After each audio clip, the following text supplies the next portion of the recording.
Dalam survei yang dilakukan pada 13 hingga 22 April 2026, Nusantara Riset mencatat Partai Gerindra menempati posisi teratas dengan elektabilitas sebesar 27,25%.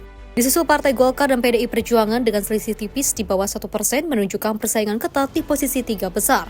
Sementara itu, partai-partai menengah seperti Nasdem, PKB, Demokrat, PAN, dan PKS berada di kisaran 5 hingga 6% dengan persaingan yang masih terbilang kompetitif. Di sisi lain, partai non-parlemen masih berada di bawah ambang batas parlemen dengan elektabilitas relatif rendah.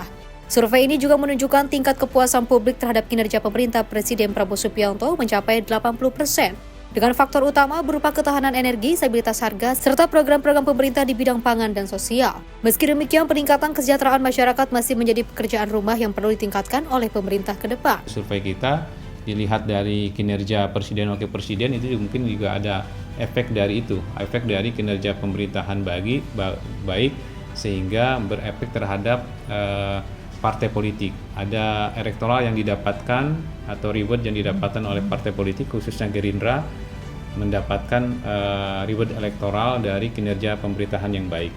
Seperti itu sebenarnya. Selanjutnya, kalau seandainya di kinerja pemerintahan, tadi saya bilang bahwa di angka 80% dan yang tidak puasanya 7% sekian, terus yang tidak belum menentukan pilihan di angka 12%, saya kira itu juga tingkat kepuasan yang sangat tinggi. Tentu itu juga banyak alasan yang tadi kita lihat, bahwa alasan yang pertama adalah soal ketahanan energi. Saya kira ini juga berefek dari kinerja pemerintahan yang baik. Tentunya mungkin ada juga kementerian-kementerian yang khusus di bidang energi, Kementerian SDM. Saya kira itu yang menjadi faktor kinerja ketahanan energi baik, karena mungkin bisa menstabilkan nilai tidak terkena, walaupun efek global sangat tinggi.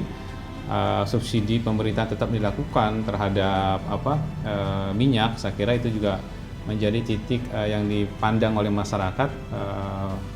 Pemerintah saat ini bisa tetap menstabilkan harga